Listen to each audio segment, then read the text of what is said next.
Hello, we're having a bit of a cross purposes week this week. I had planned a meal for this evening, not knowing that Bob was going out to lunch, wouldn't want a meal this evening, and tomorrow I'm going away, so I don't want a meal because I'll be living it up in Henley-on-Thames with my friends. So I'm going to prove how easy it is to freeze this meal, because when I've made it, I'm going to freeze it. Now, you will all have heard of, eaten, bought, possibly made Coronation chicken. It was invented by Good Housekeeping for the Queen's coronation in 1953. Quite an old recipe.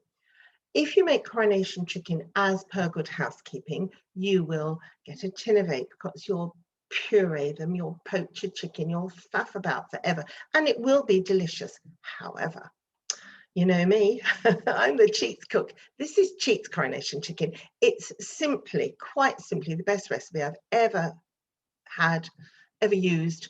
And when my friend and I had a catering business, Dan Saf in Surrey, this was our go-to. We used to make coronation chicken all the time for buffets because everybody loves it. The nice thing about it is, which is what I normally do, is I make the sauce, I freeze the sauce, and you can then put it on prawns, cold meat. You can use it as a sauce on a salad. You can put hard-boiled eggs in it. You can, of course, put chicken in it, which is what I'm going to do today. I cooked a chicken breast yesterday, and I did, in fact, poach it, which I don't normally do, but I thought, well, I've got to cook it somehow. And it does make it more moist. But if you've got leftover chicken from a roast chicken, you can use that, and that's what the recipe suggests you do. So it's very simple. Of course, what would you expect? It's me cooking. It's very simple, but absolutely delicious. So I'm going to show you my ingredients. Which are over here. And they are simply 4 ounces of onion, chopped, a tablespoon of lemon juice, 1/4 pint of chicken stock, some tomato puree, some apricot jam, and then when it's cold, some mayonnaise and some salad cream. That's all there is to it. Now,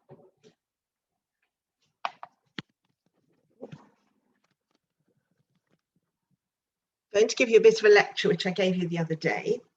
If you make your own chicken stock, I use, as you know, those little tubs that you can get in Sainsbury's or anywhere, nor ones. But if you make your own, it truly transforms any dish, and it transforms this dish because the flavour is so much better. So if you have a chicken, or even chicken portions with bones in, do boil them up or simmer them for hours with bay leaf, carrot, onion, and salt and pepper. And really, what you'll get is so superior to anything you buy, I promise. So do that for me, would you? Okay, see you in a minute when we're going to cook. I am a nit because I forgot to mention one vital ingredient, which is, of course, curry powder. I use Madras curry powder. You just want a medium curry powder. The onion needs to be chopped very finely. This is not something where you want big chunks of onion when you're eating it. So do keep your onion chopped very small. And the first thing we're going to do is, well, actually swap cameras is the first thing we're going to do, and then I'll show you what the first thing is.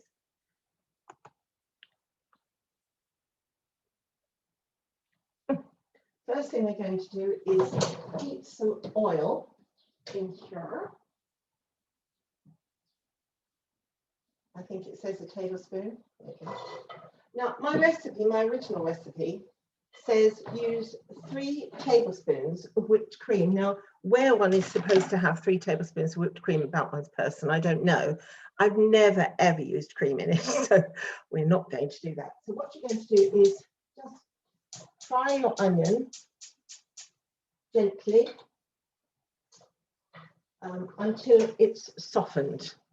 You don't want it browned, you just want it softened.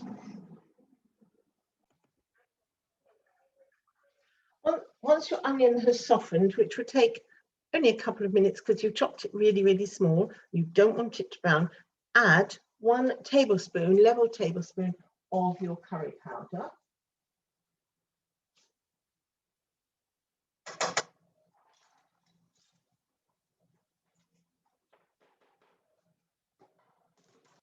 Including a bit you spilt on the board, and cook for 1 minute.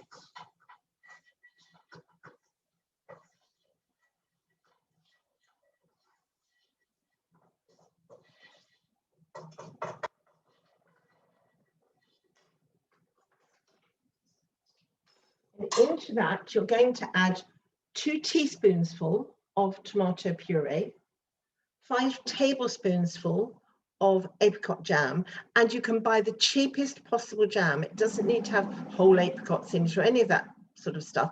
Whatever's cheap, buy the cheapest one, because that's all you're going to do. On the other hand, if you might not make this ever again, you're going to have to eat the apricot jam. You might not like to buy a nicer version, but I buy really cheap apricot jam. And then you've got your 1/4 pint of your hopefully homemade chicken stock, juice of half a lemon. I'm going to use bottled because I don't have a random half a lemon here. And that's all you're going to put in it. So that's cooking down there for its minute. And start measuring 2 tablespoons of tomato puree.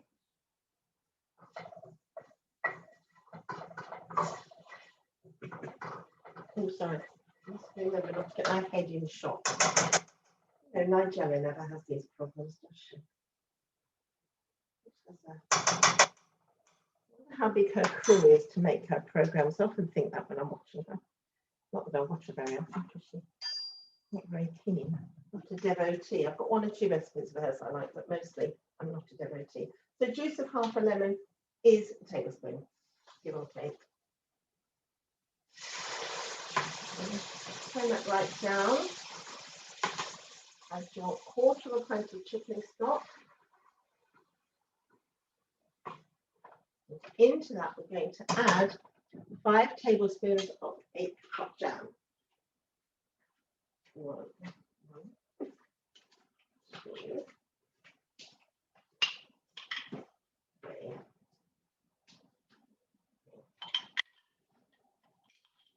4. I'm going to check it is 5. It's 4. See, that was a good job I checked, because I just got to 4 and thought, oh, this sounds familiar. So 4 tablespoons, do apologise for apricot jam. I think you'll find that's about half a jar. I've used about half of my jar of jam. So the rest will have to go back in the fridge ready for my breakfast. So then what you're going to do is just cook this gently, because you want that all to amalgamate. And you need the jam to melt, obviously. So you need that all to, I think the technical term is not to mush together, but that's kind of what I mean. So get that all incorporated with each other, mushed together.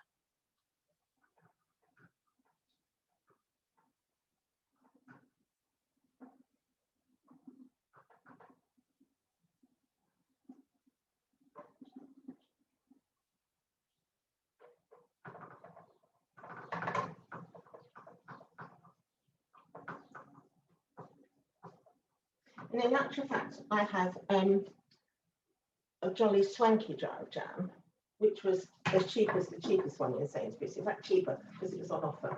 But you can see why, actually, it's not that swanky because I haven't found an apricot yet. You can see why you want just ordinary jam without too many lumps in, because you want it to melt. And this alarmingly has melted. Oh, it's a conserve. Does that mean there's no apricots in it? I don't know. There are no lumpy bits in this, which is what we wanted. So I was going to get the heart lids, you see, which is normally the cheapest, but this was on offer. Worked out the same, and this will be nicer to eat afterwards on the toast. Right. So that is our sauce. Now, what you're going to do with that now is you are going to bring that up to the boil, and very slowly, and then you're going to simmer it for 10 minutes, which will thicken it slightly, and then leave it to get completely cold. So this is me bringing it up to a simmer.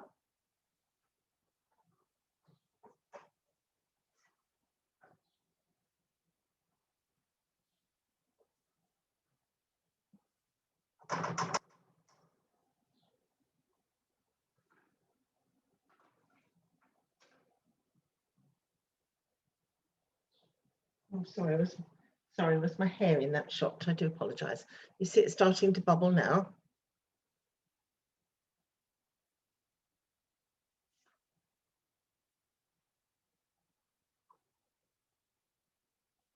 I'm going to turn that down slightly and leave that for 10 minutes.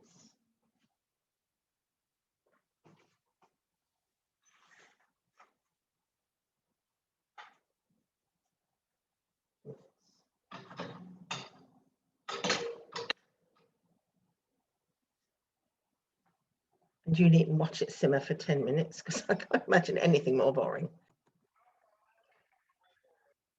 Now, while that's doing its simmering thing, you might like to measure out 1/4 pint of salad cream, and 1/4 pint of real mayonnaise. I always use full fat mayonnaise just because it tastes wonderful.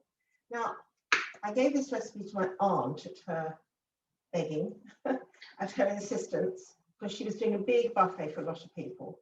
And she said, "Oh, what do you do, dear?" And I said, "Well, I always do coronation chicken, blah, blah, blah." And she said, when I said, "How did it go?" She said, "Oh, it was marvelous. You know, everyone complimented me. Of course, I didn't use any salad cream." She said, "That's a bit too low. I don't use salad cream. I used all mayonnaise." Well, you can use all mayonnaise, but actually, I don't like salad cream. Personally, it's got vinegar in. I don't like vinegar, but it gives a little bite to the recipe, which I think would be spoilt by using all mayonnaise. And I got a bit sniffy and said, "Well, you didn't make my recipe then, did you?" No, no, no, no, no. But you know what I mean.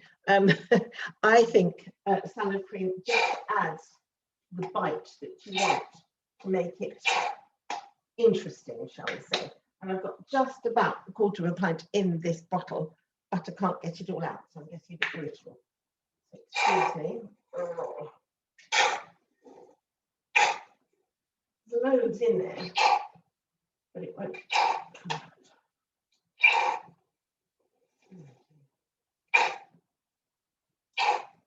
And my jugs have a very pathetic sort of mark on them. All the markers are white, just plastic. So I've marked them. Can you see my 2 blue marks of 1/4 pint and 1/2 pint?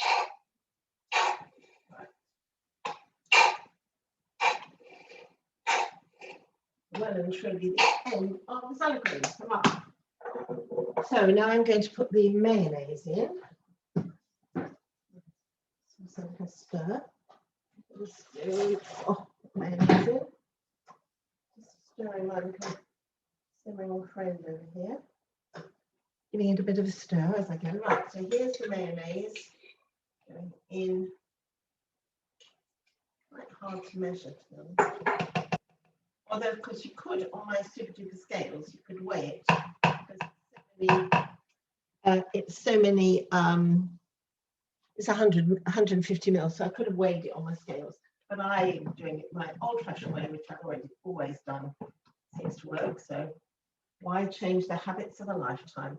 So that is 1/4 pint of mayonnaise and 1/4 pint of cream in there, ready for it to get completely cold. Now, of course, I'm making this because it's a summer dish.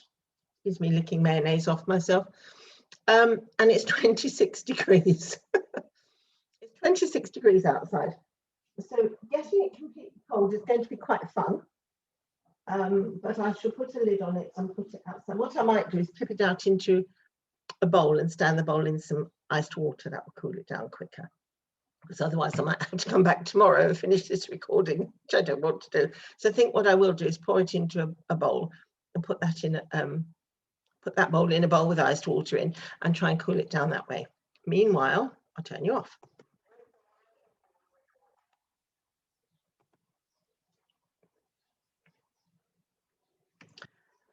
So here is my final effort. It's thickened slightly, not an awful lot, it's thickened slightly.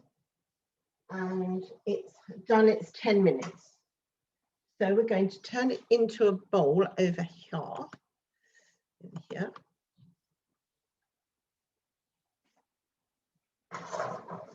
I'm putting it into a Pyrex bowl because then I can put that in some ice water and chill it to get it down to cold, so I can carry on with the recipe.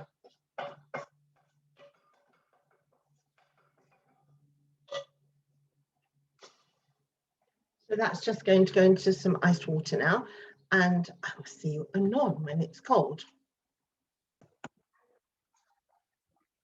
Meanwhile, back at the ranch, I have the chicken breast of ostrich-sized proportions that I cooked yesterday. And you want whatever meat you put in there in quite generous chunks. So you don't want it small, you want nice bite-sized chunks. So that's what I'm going to cut this into whilst I'm waiting the old iced water to do its stuff. This is lovely and moist because I poached it. Poaching is really nice for it. But as I say, I normally make it just with cold leftover chicken. So, you know, don't feel precious about this at all. And you can use, could use gammon in it. As I say, you can use prawns are lovely in it. Eggs are lovely in it. So whatever you fancy is fine. It's a very, very versatile recipe. So there we are. That's all cut up ready. So that's all cut up ready, and I'll show you what you do next. Now, the recipe that we're making makes enough sauce for 1 pound of chicken meat. My chicken breast there weighs exactly 8 ounces. So obviously, you can work that out for yourself, that's half. But luckily, it freezes beautifully, either the sauce on its own or the chicken in the sauce. Whichever way you want to do it. I'm going to freeze it in the sauce. And I'm going to freeze some of the sauce separately. So you mix these together. In fact, it might be better to get your old balloon whisk. The balloon whisk might get the lumps of the mayonnaise out of it better than just a spoon.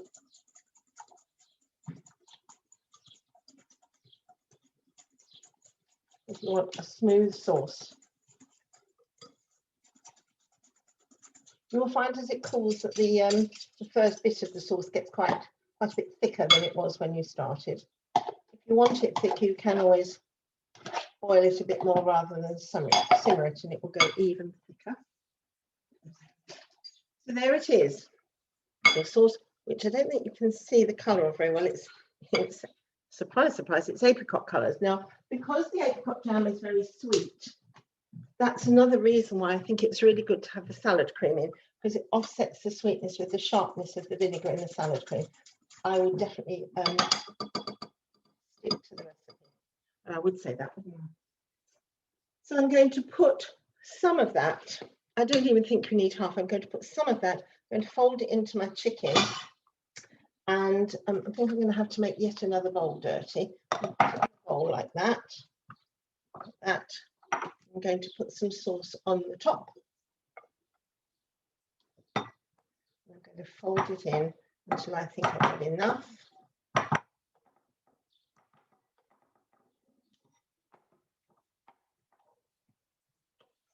Want it sloppy, but you do want it all covered. Well, this, of course, is the sort of thing they give you in sandwich shops. And if you wanted to make sandwiches out of it, you'd obviously chop your chicken a lot smaller. You can add, what do they always add in shops? They always add raisins, don't they? You could always put raisins in if you wanted to. However, the salad that I'm going to recommend you serve with this, which we always served at buffets with this, is a Creole banana fruity salad, which has lots of fruit in it. So I wouldn't put any more fruit in this. But if you're serving it just with a green salad, then obviously you can add to it whatever you wish. So there it is. I hope you can see it well enough. It's really hard in this sunshine. That's what it looks like. I'm going to pop it into this, back into this box, and it's going to go in the freezer until I come home from my jaunt, when we will have it for our supper. And the rest of the sauce I'm going to put in a variety of boxes in my freezer, so that I can just whisk it out and put it over whatever I have, whatever meat I have left. So I hope that looks appetizing. Put my camera back on here, and I can say, I hope that looks, oh, there's a blooming thing in the way. Hold on, the lid is in the way.